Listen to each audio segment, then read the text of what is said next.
MIM అధినేత అసదుద్దీన్ ఓవైసీపై మరోసారి fire అయ్యారు బీజేపీ ఎమ్మెల్యే రాజాసింగ్. బీఫ్ షాప్లో ఓవైసీ చేసిన వ్యాఖ్యలను రాజాసింగ్ రెచ్చగొట్టేలా వ్యవహరిస్తున్నారని ఆరోపించారు. వైసీపీకి తాము ధీటుగా సమాధానం చెప్పగలమన్నారు.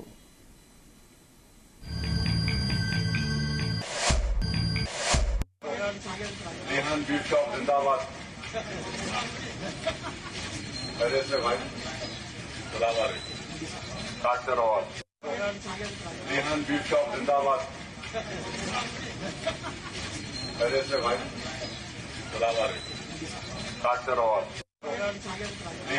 शॉप जिंदाबाद। पहले से भाई सलाम काटते रहो आप। असदुद्दीन ओवैसी पार्टी प्रचार कर रहा है उसके पार्लियामेंट क्षेत्र में। भाई प्रचार करो, वोट मांगो, वोट देने वाला देगा, नहीं देने वाला नहीं देगा, लेकिन तुम जिस प्रकार से एक बीफ की दुकान पर जाकर खाते रहो, बीफ काटते रहो, इसका क्या संदेश देना चाह रहे हो आप? आज भारत का 100 करोड़ हिंदू गाय को अपनी माता मानता है और सारे के सारे हिंदू समाज की भावनाओं से आप खेल रहे हो, तो क्या आपके ऊपर क्या केस नहीं होना चाहिए? क्या इलेक्शन कमीशन क्या आपके ऊपर एफआईआर नहीं करना चाहिए?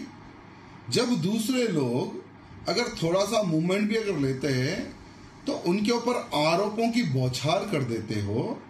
जब तुम इस प्रकार की बात करते हो तो तुम्हारे ऊपर क्यों एक्शन नहीं लिया जाए?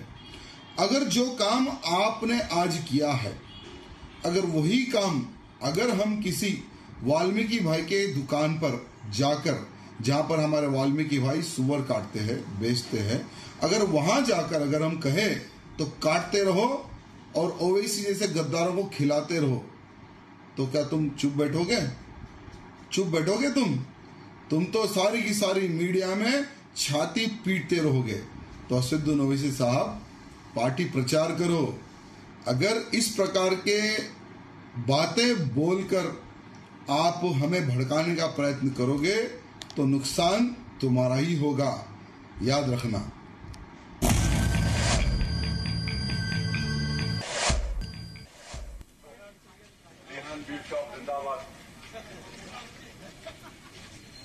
చేనేత కార్మికుల కోసం రేవంత్ రెడ్డి సర్కారు 50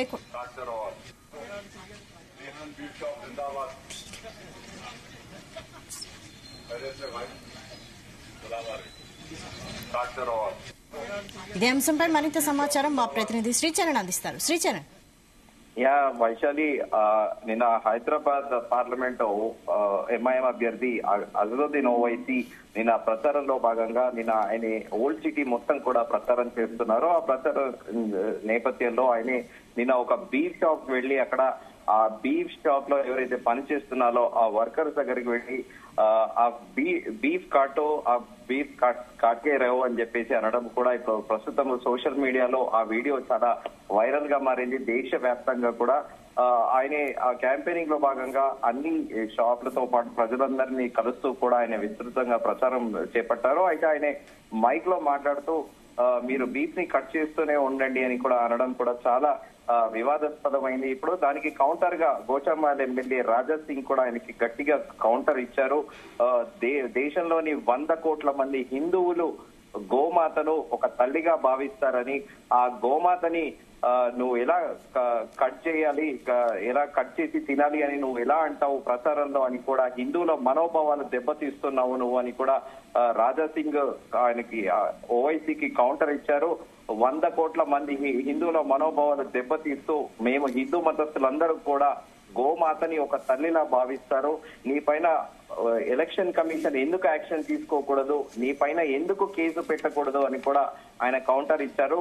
ఇదే సందర్భంలో ఒక వాల్మీకి జాతికి చెందిన ఒక వ్యక్తి పంది మాంసాన్ని ఏదైతే వృత్తిగా భావించి పంది మాంసాన్ని కట్ చేస్తారో అదే వ్యక్తి వెళ్లి ఇది ఓవైసీకి తినిపించండి అంటే నువ్వు ఊరుకుంటావా, ఓవైసీకి తినిపించి ఓవైసీ దగ్గరికి ఈ పంది మాంసాన్ని తీసుకువెళ్ళండి అంటే నువ్వు ఊరుకుంటావా అని కూడా రాజాసింగ్ కౌంటర్ ఇచ్చారు.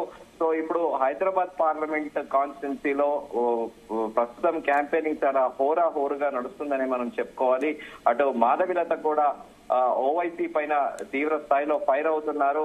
పాత బస్తీలో ఇంకా పతంగికి ఎక్స్పైరీ టైం వచ్చింది, త్వరలో పతంగి తిరిగిపోతుంది అని కూడా మాధవిలత అటు ఓవైసీకి కౌంటర్ ఇవ్వడము, ఓవైసీ మళ్ళీ తిరిగి మాధవిలతకు కౌంటర్ ఇవ్వడము, పాత బస్తీలో మత విద్వేషాలను రెచ్చగొడుతూ ఆమె ప్రచారం చేస్తుందని, దీనిపైన బీజేపీ అధిష్టానము ఎందుకు ఆమె పైన యాక్షన్ తీసుకోదు, అలాగే ఎలక్షన్ కమిషన్ కూడా ఆమె పైన ఎందుకు యాక్షన్ తీసుకోకూడదు అని కూడా ఇలా కౌంటర్లు ఎన్కౌంటర్లు అన్న చందన నడుస్తోంది. అయితే నిన్న జరిగిన ఓవైసీ ఓల్డ్ సిటీలో ప్రచారంలో భాగంగా పాత బస్తీలో కేవలం ఒక 9 సెకండ్ల నిడివిగల వీడియో ఇప్పుడు దేశవ్యాప్తంగా చాలా సంచలనంగా మారింది.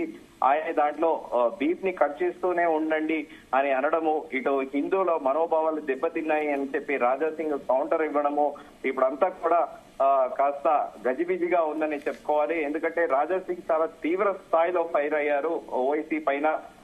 ఇలాంటివి హిందువులు చేస్తే నువ్వు ఊరుకుంటావా అని కూడా ఆయన ప్రత్యేకంగా ఒక వీడియోలో ప్రస్తావించారు. దీనిపైన నీ మీద కేసు ఎందుకు పెట్టకూడదు, ఎలక్షన్ కమిషన్ కూడా చర్య ఎందుకు తీసుకోకూడదు అని కూడా ఆయన ప్రస్తావించారు. ప్రస్తుతానికైతే ఈ వీడియోస్ కూడా ప్రస్తుతము ఎలక్షన్ కమిషన్ పరిశీలిస్తుంది, దీనిపైన తదుపరి కార్యాచరణ కూడా ఉంటుందని కూడా ప్రచారంలో ఉంది. ప్రస్తుతానికైతే ఎలక్షన్ కమిషన్ నుంచి ఎలాంటి అధికారికంగా ఒక ప్రకటన అయితే రాలేదు. ప్రస్తుతం అయితే ఆరోపణలు ప్రత్యారోపణలు అన్న చందన కూడా ఇటు బీజేపీతో పాటు అటు ఎంఐఎం ప్రచారం అయితే హోరుగా సాగిస్తున్నాయని చెప్పుకోవచ్చు మనం. వైశాలి, శ్రీచరణ్, ఓవైసీ చేసిన వ్యాఖ్యలపై రాజాసింగ్ ఈసీకి ఫిర్యాదు చేసే ఛాన్స్ ఉందా? ఆయన వీడియోలో అయితే ప్రస్తావించారు, నీ మీద ఈసీ ఎందుకు యాక్షన్ తీసుకోకూడదు, నీ మీద కేసు ఎందుకు ఫైల్ చేయకూడదు అని కూడా ఆయన ప్రస్తావించారు. బీఫ్ జిందాబాద్ అంటూ నినాదాలు చేశారు. దీని మీద ఖచ్చితంగా నీ పైన యాక్షన్ ఎందుకు తీసుకోకూడదు అని కూడా ఆయన ప్రస్తావించారు. మరి బీజేపీ ఈ సదరు ఎమ్మెల్యే గోషామల్ ఎమ్మెల్యే రాజాసింగ్ వెళ్తారా, లేకపోతే బీజేపీ నాయకులు అందరూ వెళ్లి కూడా ఈసీకి కంప్లైంట్ చేస్తారా అనేది మనకి మరి కాసేపట్లో దీని మీద పూర్తి స్థాయి వివరాలు తెలుస్తాయి. అలాగే ఎలక్షన్ కమిషన్ కి ఫిర్యాదు చేసిన అనంతరం కూడా ప్రధానంగా ప్రచారంలో ఉంది. ఎలక్షన్ కమిషన్ పూర్తి స్థాయిలో ఈ వీడియోస్ అన్నింటినీ పరిశీలించి ఆ క్యాంపెయినింగ్ ఉద్దేశపూర్వకంగాని ఆ వీడియోని 9 సెకండ్లకు పరిమితి చేశారా, లేకపోతే ప్రచార భాగంలో ఆయన ఆ మాట అన్నారా అనేది పూర్తి స్థాయిలో నిజ నిర్ధారణ జరిగాకే ఈసీ ఒక డెసిషన్ తీసుకుంటుంది అనేది కూడా ఒక ప్రచారంలో అయితే ఉంది ప్రస్తుతానికి. Vaishali, right, thank you Sricharan. प्रचार करो, वोट मांगो, वोट देने वाला देगा, नहीं देने वाला नहीं देगा, लेकिन तुम जिस प्रकार से एक बीफ की दुकान पर जाकर खाते रहो, बीफ काटते रहो, इसका क्या संदेश देना चाह रहे हो आप? आज भारत का 100 करोड़ हिंदू गाय को अपनी माता मानता है और सारे के सारे